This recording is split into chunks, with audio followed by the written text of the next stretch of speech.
So that is a mistake that I have made, again, with a group of American friends, not realizing when we first moved here, waiting and waiting and waiting and waiting, being like, oh my God, the service is so slow here. I know, stupid Americans, seriously. Hey guys, welcome back to the Girl Gone London channel. If you're new here, my name is Kaylin. I'm an American. I've lived in the UK for almost 10 years, and today I am letting you laugh at my embarrassing moments in the UK.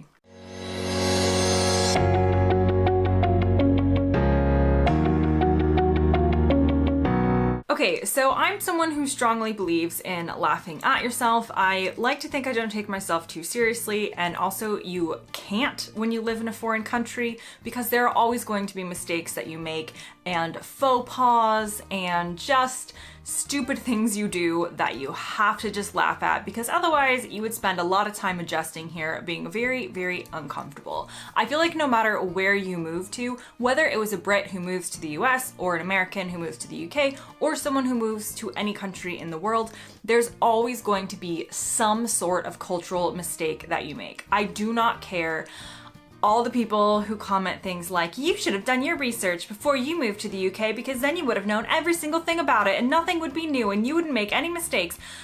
It's not realistic. There's a lot that goes into moving to a new country, from visas to figuring out like housing and how that works to basic language differences even in the UK versus the US. There's just a lot to unpack. So making mistakes and figuring things out because you looked stupid and did the wrong thing is just part of what we sign up for.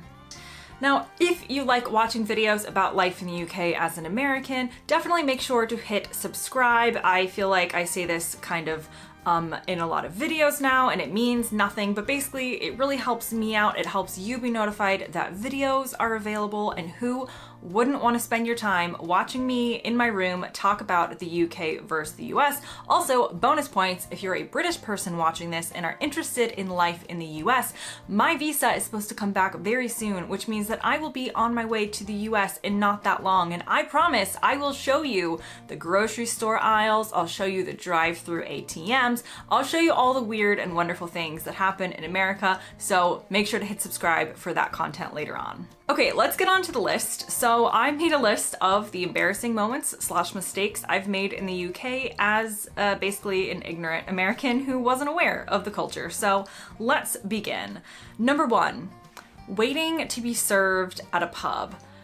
We don't have pubs in the US. Obviously, they're a very British thing, and obviously we might have like an Irish pub, they call it, or whatever, but we are more familiar with what happens in a restaurant where a waiter or waitress comes over to serve you and you sit down.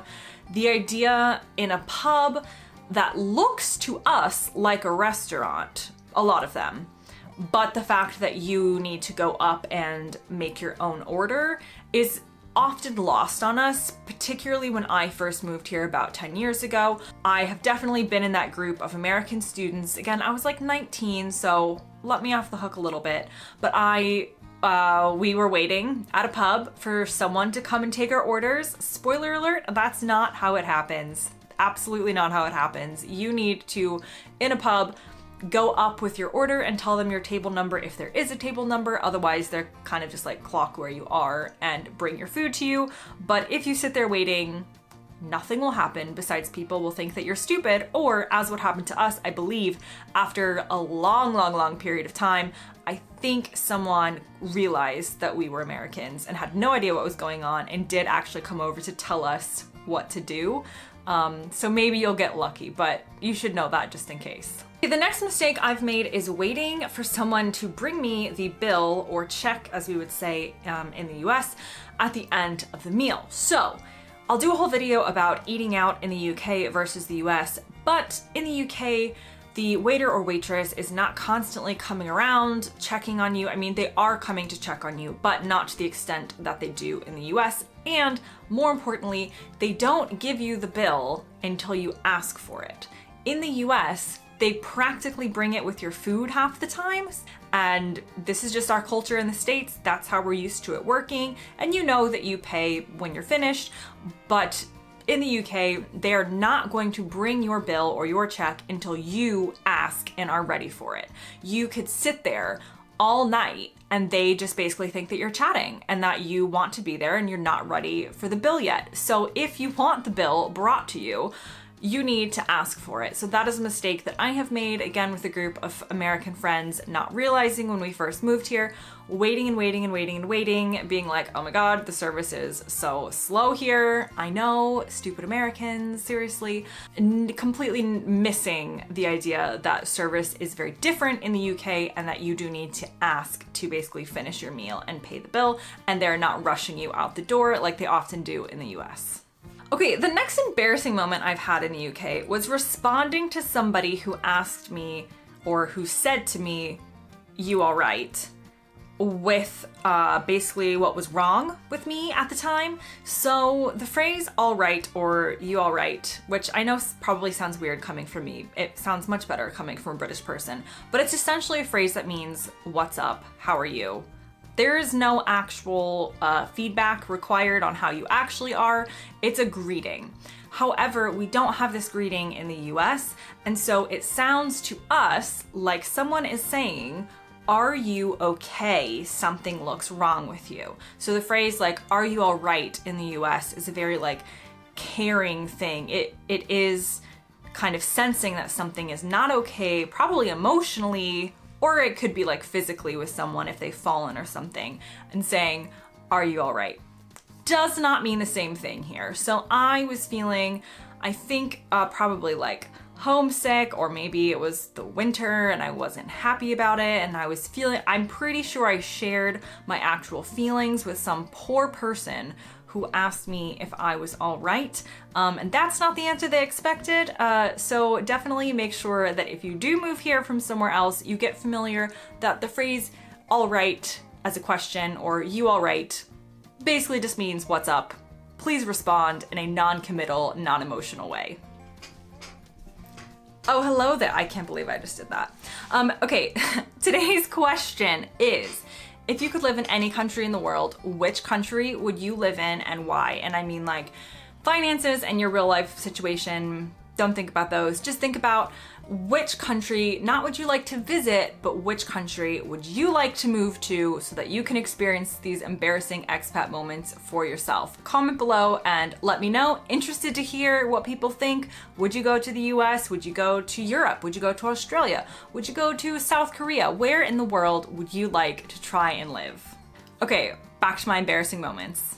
Okay, the next embarrassing mistake I've made in the UK is missing my stop because I didn't realize that I had to press the button on a train to open the door. And again, you guys are gonna be like, who is this girl and why do I watch her YouTube videos? She is clearly not the sharpest tool in the shed. Hear me out. In London, you don't have to press the button on the tube for the doors to open. In fact, you look a little bit stupid. The buttons will like press in, but it doesn't change anything. So I had gotten used to taking the tube in London and things just happened automatically. I took a train further outside of London, and that's not always how the trains work. So they will light up, and then you have to press the button to open or release the door. And I was so panicky about why the door wasn't opening automatically, as if the door was stuck instead of me being the one who needed to open the door. So I missed my stop and had to go back at the next stop and retrace my steps. Very stupid, but it's just something that, you know, every city is going to be different, but if you're used to somewhere else where it does happen automatically, or you're used to London, know that outside of London, a lot of trains are not going to open automatically. You gotta press that button if you wanna get off at the next stop. Okay, the next mistake I've made is ordering still water when I wanted tap water, but didn't realize that I needed to actually say tap water to order tap water. Now, in the US, I didn't realize that we had so many different types of water. I feel like when we order water, we usually just get tap water at a restaurant a lot of times. Maybe not in a fancier place, but I'm not that fancy. So in the places that I went and that I go, we would just order water and it would usually be like tap water. Here, you've got tap water, which is the free water, which came out of like a hose in the back. Or you have still versus sparkling water. And still water is basically regular water in like a glass jug or something. And sparkling water is like kind of fizzy-ish water. So when a waiter or waitress comes to you at the table and says, do you want still, if you order water and they say, do you want still or sparkling? My first reaction was, well, I don't want sparkling, so I guess still is the other option. But no, there's a third option. You should say, oh, actually, can I just have tap water? And that is basically the I am cheap and want free water. But they don't always offer that to you depending on how fancy you are. You sometimes have to be the one to actually ask for it. So I ended up paying for it and getting still water instead of the free tap water that I wanted. Okay, the next mistake I've made is looking the wrong way on the street. Now this is very much due to, in the States, we drive on the opposite side of the road. In London in particular, knowing how many international visitors there are, they often have signs on the street that say look left or look right to help you out, which I think is really useful and really helpful, but still, if you go on autopilot, it's very easy to look in the wrong direction to see if cars are coming, step out, and you've put yourself in actually a pretty dangerous situation. So the best rule of thumb, if you're not used to driving or having the traffic flow be on the other side of the road, you should always look 3 ways. You should look left, right, and left again, or right, left, right again. Which way does it go? Just look all the ways. Look as many times as possible, back and forth, until you're sure no cars are coming from either direction. Don't go off your gut that tells you which way to look, because especially if you've just moved here, it's going to be wrong. So the next mistake I've made in the UK as an American is going to the wrong floor of a building.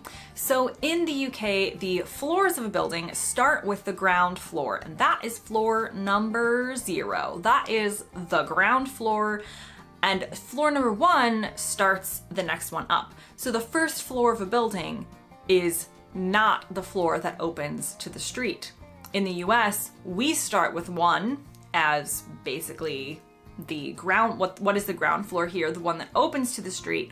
So when people give you instructions on, oh yes, you can go up to the 4th floor, your employer is ready to interview you now, and you end up on the completely wrong floor, searching and searching and searching for the office that doesn't exist because you're on the wrong floor, but you don't realize you're on the wrong floor because, again, you are an American who's just moved here and clearly has not watched enough British television or YouTube videos to figure out what the situation is.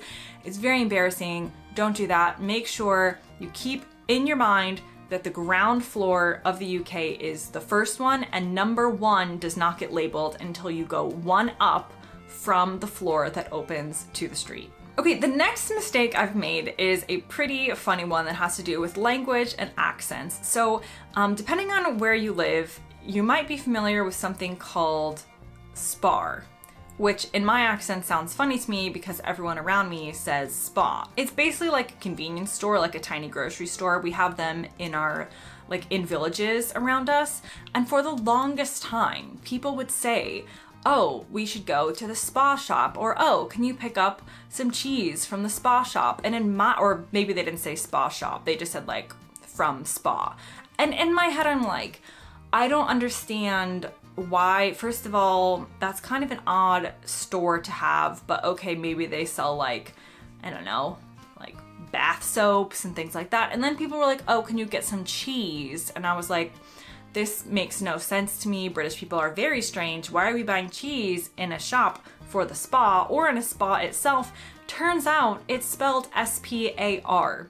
I would call it spar. They call it, with their accents, it sounds to my ears like spa. So that was something for the longest time that I was like, I don't understand this spa shop. And they basically just meant this Spar little convenience store Finally it clicked, but it was one of those pretty funny moments of me realizing, based on accents, that I was hearing something completely different than to what they were trying to say. And the last mistake that I've made in the UK is not understanding British humor, particularly British humor when they insult you and then it's supposed to be a joke, but you take it as an insult because it sounds like they said something really mean about you, and that's not what they meant.